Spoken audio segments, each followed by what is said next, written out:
La fuerza de amar de Martin Luther King. El cristiano y el comunismo.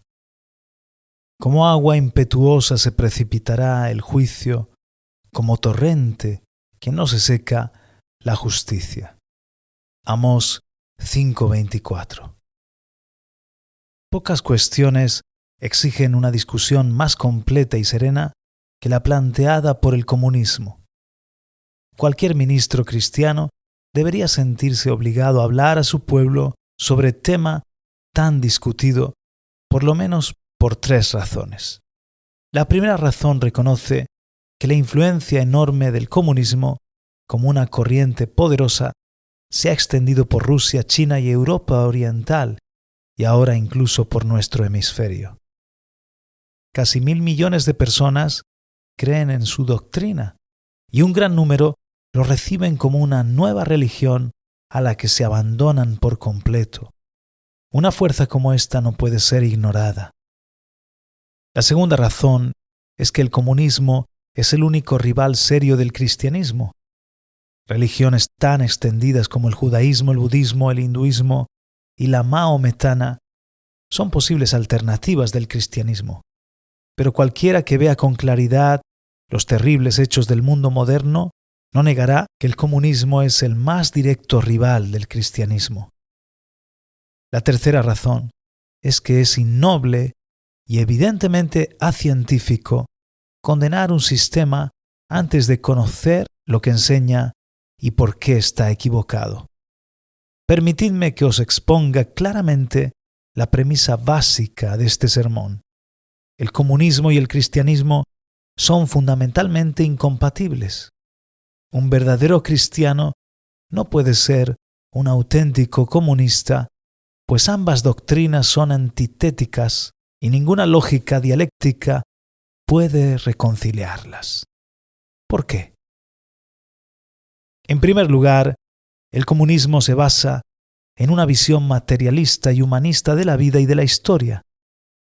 Según la teoría comunista, es la materia y no el espíritu o el intelecto lo que dice la última palabra en el universo.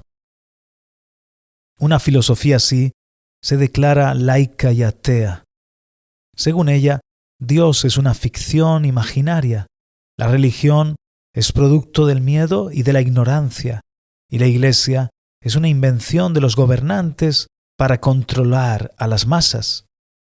Además, el comunismo, como el humanismo, se nutre de la gran ilusión de que el hombre, sin ayuda de ningún poder divino, puede salvarse y dar un paso a la nueva sociedad. Lucho completamente solo y gane o pierda. No necesito a nadie para ser libre. No necesito a Jesucristo para pensar, ni tampoco para que muera por mí.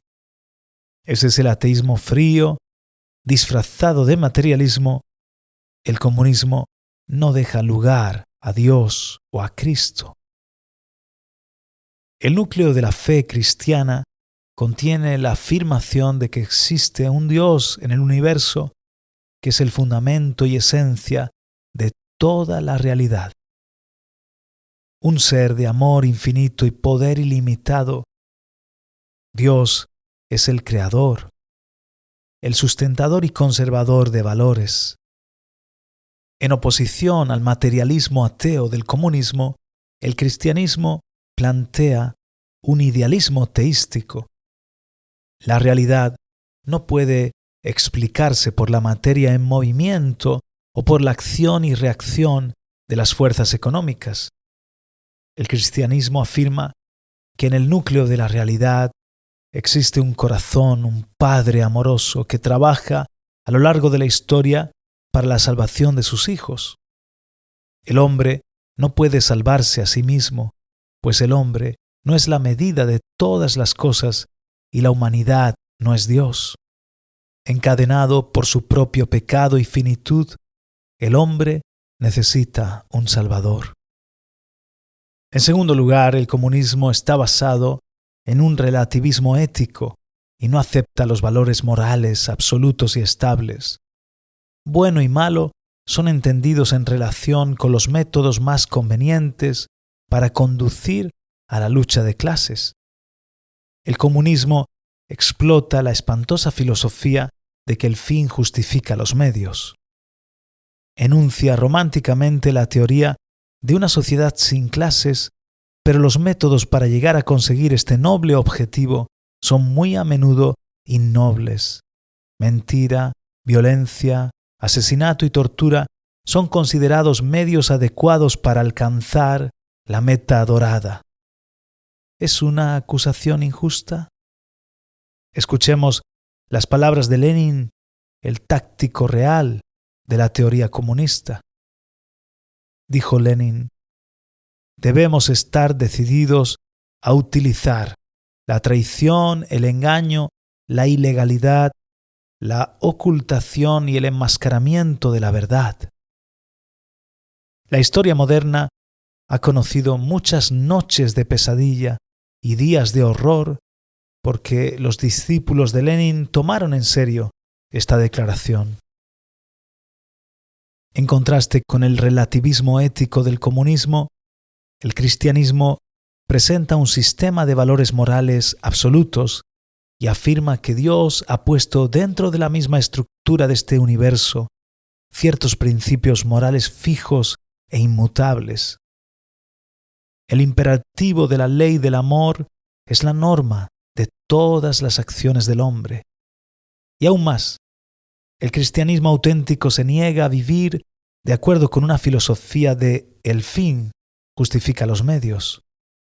Los medios destructivos no pueden conducir a un fin constructivo, porque los medios representan el ideal de la acción y ya llevan el fin en embrión. Los medios inmorales no pueden producir fines morales, pues los fines preexisten en los medios. En tercer lugar, el comunismo atribuye un valor fundamental al Estado. El hombre está hecho para el Estado y no el Estado para el hombre. Se nos podrá objetar que en la teoría comunista el Estado es una realidad provisional que desaparecerá en cuanto se produzca la sociedad sin clases. Así, en teoría. Pero también es verdad que mientras exista, el Estado es el fin. El hombre es un medio para aquel fin. El hombre no tiene derechos inalienables. Sus únicos derechos se derivan del Estado y le vienen conferidos por él. Bajo este sistema, las fuentes de la libertad se secan, se restringen las libertades de prensa y reunión, la libertad de votar, leer y escuchar, arte, religión, educación, música y ciencia caen bajo el inutilizador juego del control gubernamental. Es necesario que el hombre sea un servidor pasivo del Estado omnipotente. Todo esto va en contra no solamente de la doctrina cristiana de Dios, sino también de la valoración cristiana del hombre. El cristianismo insiste en que el hombre es un fin porque es hijo de Dios, hecho a imagen de Dios. El hombre es algo más que un animal productor guiado por fuerzas económicas. Es un ser espiritual coronado de gloria y majestad, provisto del don de la libertad. La debilidad esencial del comunismo es desconocer en el hombre aquella cualidad por la que es hombre.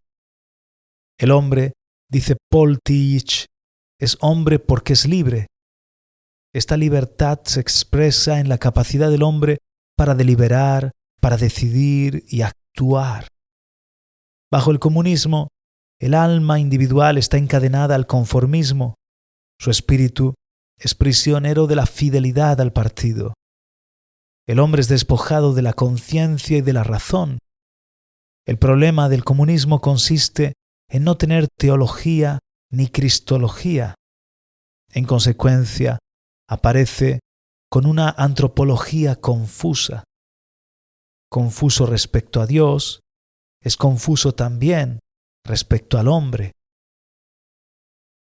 A pesar de sus doradas palabras sobre el bienestar de las masas, los métodos comunistas y la filosofía del comunismo arrancan al hombre su dignidad y su valía y le dejan casi como si fuera una rueda despersonalizada del engranaje siempre activo y poderoso del Estado. Es evidente que todo esto no armoniza en absoluto con el punto de vista cristiano de las cosas. No debemos engañarnos. Estos sistemas de pensamiento son demasiado contradictorios para reconciliarse. Representan visiones del mundo e ideas sobre su transformación totalmente opuestas. Como cristianos, debemos rogar constantemente por los comunistas, pero como verdaderos cristianos, no podemos tolerar la filosofía del comunismo. Ahora bien, hay algo en el espíritu y en la amenaza del comunismo que nos desafía. El difunto arzobispo de Canterbury, William Temple, se refería al comunismo como si fuera una herejía cristiana. Quería decir que el comunismo se había amparado en algunas verdades esenciales de la visión cristiana de las cosas, a pesar de haber teorías y prácticas en conexión con estas que ningún cristiano podría aceptar nunca. La teoría del comunismo, pero no la práctica, evidentemente, nos desafía a preocuparnos más de la justicia social. A pesar de sus falsos presupuestos y métodos malévolos, el comunismo surgió como una protesta contra la injusticia e indignidades infligidas a los desposeídos. El manifiesto comunista fue redactado por hombres apasionados por la justicia social. Karl Marx, nacido de padres judíos provenientes de raíz rabínica y educado en las Sagradas Escrituras como era lógico, no pudo olvidar nunca las palabras de Amós: como agua impetuosa se precipitará el juicio, como torrente que no se seca la justicia. Los padres de Marx adoptaron el cristianismo cuando él tenía 6 años y así añadieron a la herencia del Antiguo Testamento la del Nuevo. A pesar de su ulterior ateísmo y anticlericalismo, Marx no pudo olvidar del todo el interés de Jesús por los más pequeños de estos. En sus escritos se convierte en paladín de la causa de los pobres, los explotados y los desheredados. En teoría, el comunismo insiste en una sociedad sin clases. A pesar de que el mundo conoce la triste experiencia de que el comunismo ha creado nuevas clases y un nuevo léxico de injusticia, en su formulación teórica prevé una sociedad mundial que trasciende la superficialidad de la raza y el color, la clase o la casta. La afiliación al Partido Comunista no viene en teoría determinada por el color de la piel ni por la calidad de la sangre de las venas. Los cristianos están obligados a admitir cualquier preocupación apasionada por la justicia social. Esta preocupación se basa en la doctrina cristiana de la paternidad de Dios y la humanidad del hombre. Los evangelios abundan en expresiones de preocupación por el bienestar de los pobres. Escuchemos las palabras del Magnificat.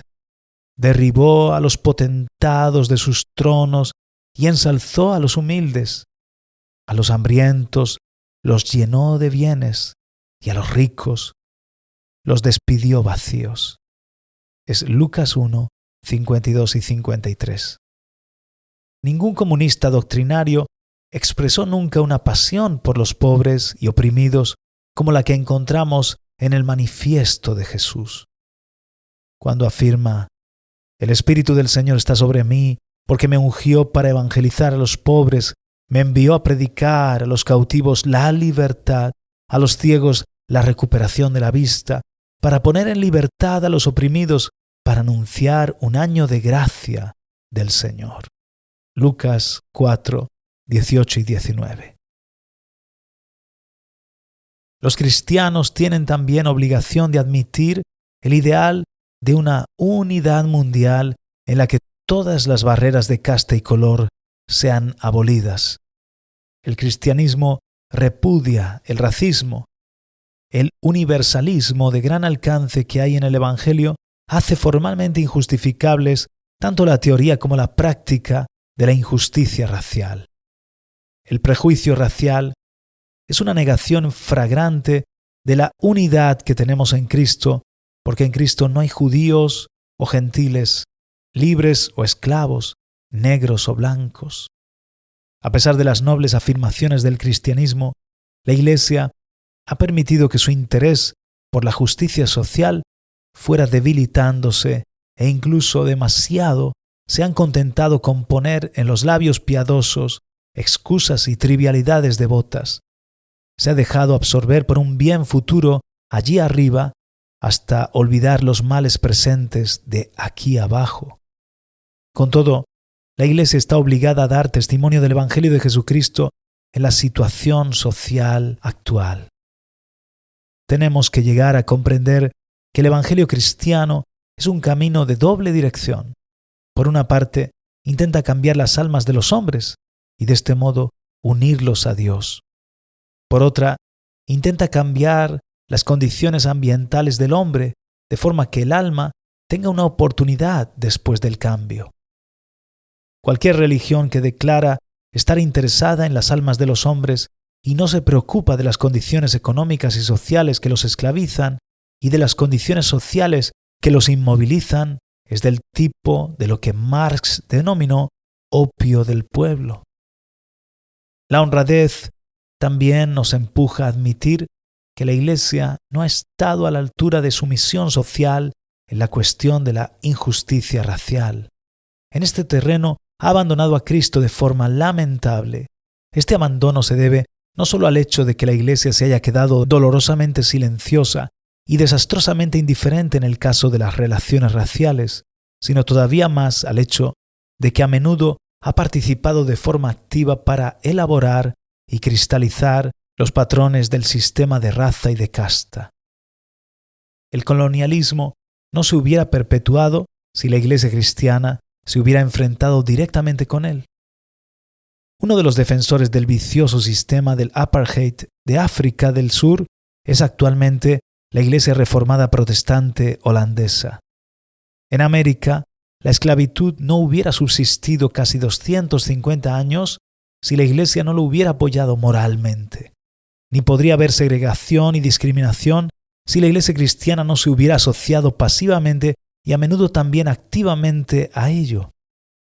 Debemos enfrentarnos con el vergonzoso hecho de que la Iglesia es la institución importante más segregada de la sociedad americana y la hora más segregada de la semana es, como ha señalado el profesor Liston Pope, las 11 de la mañana del domingo.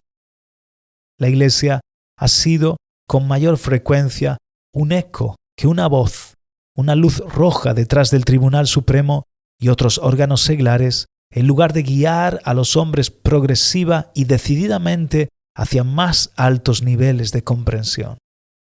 Sobre la Iglesia está el juicio de Dios. La Iglesia padece un estigma en su alma que debe ser sanado. Para la historia cristiana será una gran tragedia que los futuros historiadores registren que en pleno apogeo del siglo XX la Iglesia era uno de los baluartes de la supremacía blanca. Ante el desafío comunista, debemos examinar honestamente la debilidad del capitalismo tradicional. Debemos admitir con toda sinceridad que el capitalismo ha abierto con frecuencia un abismo entre la riqueza superflua y la más abyecta pobreza. Ha creado condiciones que han permitido desposeer de lo más elemental a la mayoría para dar lujos a unos cuantos, y ha animado a los hombres de espíritu estrecho a convertirse en seres fríos y sin conciencia, de forma que, como el rico ante Lázaro, no se conmueven a la vista de la humanidad doliente y depauperada. A pesar de que el capitalismo americano, por medio de la reforma social, ha hecho bastante por reducir estas tendencias, queda aún mucho por realizar. Dios quiere que todos sus hijos tengan cubiertas las necesidades básicas para una vida sana y significativa. Evidentemente, es anticristiano e inmoral el que algunos se revuelquen en el lujo mientras otros se hunden en la miseria.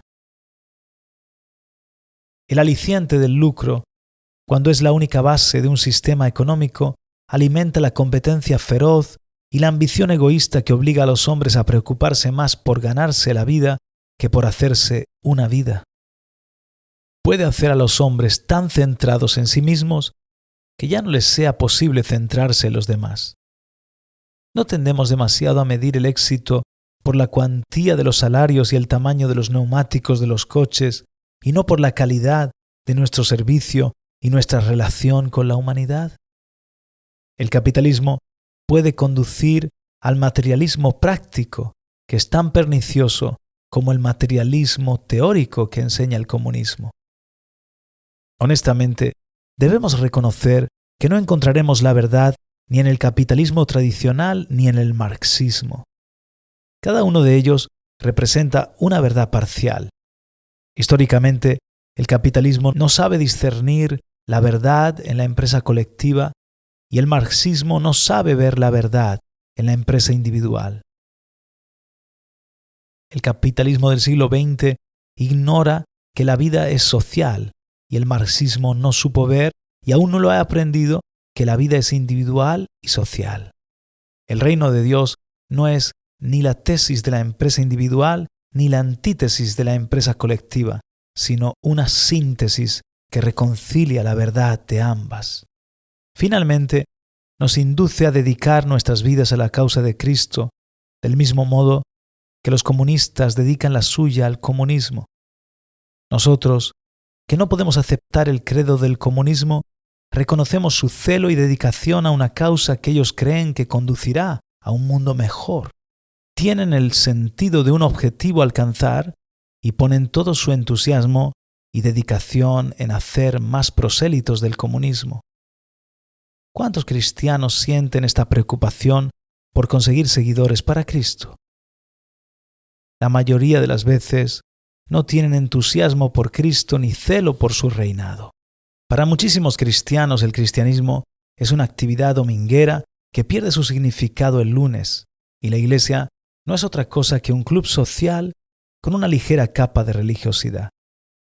Jesús es un símbolo antiguo al cual le hacemos el favor de llamar Cristo, pero que a pesar de todo, su señorío no es conocido ni afirmado por nuestras vidas inconsistentes. Ojalá el fuego cristiano ardiese en todos los corazones de todos los cristianos con la misma intensidad con que arde el fuego comunista en el corazón de sus adeptos. Quizás el comunismo tiene tanta vitalidad actualmente porque no hemos sabido ser buenos cristianos. Debemos renovar nuestra adhesión a la causa de Cristo. Debemos recobrar el espíritu de la iglesia primitiva. A donde quiera que fueran los primitivos cristianos, daban testimonio triunfante de Cristo, ya fuera en las calles de los pueblos o en las cárceles de las ciudades, proclamaban con firmeza la buena nueva del Evangelio. El premio de este audaz testimonio era, la mayoría de las veces, el suplicio atroz de una jaula de leones, pero perseveraban, convencidos de haber descubierto una causa tan noble y de haber sido convertidos por un Salvador tan divino que ni siquiera la muerte era un sacrificio desmesurado. Cuando entraban en una ciudad, la estructura del poder temblaba. El nuevo Evangelio llevaba el suave calor de la primavera a los hombres cuyas vidas se habían endurecido por el largo invierno de tradicionalismo. Instaba a los hombres a revolverse contra los antiguos sistemas de injusticia y decrépitas estructuras de inmoralidad. Cuando los gobernantes se oponían, aquella extraña gente, ebrios por el vino de la gracia de Dios, continuaban proclamando el Evangelio hasta que los hombres y mujeres del palacio del César se convirtieron, hasta que los carceleros lanzaron sus llaves y los reyes temblaban en sus tronos. T.R. Glover ha escrito que los antiguos cristianos superaron en pensamiento, vida y muerte a todas las personas. ¿Dónde se encuentra hoy un fervor así? ¿Dónde se encuentra aquella especie de compromiso en Cristo intrépido y revolucionario? ¿Acaso se esconde detrás de los altares y el humo del incienso? ¿Está enterrado en un ataúd llamado respetabilidad? ¿Está inextricablemente vinculado a un anónimo statu quo y prisionero en la celda de las costumbres podridas? Esta devoción debe ponerse en marcha nuevamente. Cristo debe volver a quedar entronizado en nuestras vidas. Esta es la mejor defensa contra el comunismo. La guerra no es una respuesta. El comunismo no será derrotado nunca con bombas atómicas ni con armas nucleares. No comulgamos con los que ensalzan la guerra y que, llevados por sus extraviadas pasiones, presionan a los Estados Unidos a retirarse de las Naciones Unidas. Hay momentos en que los cristianos debemos evidenciar un prudente dominio y un razonamiento pausado.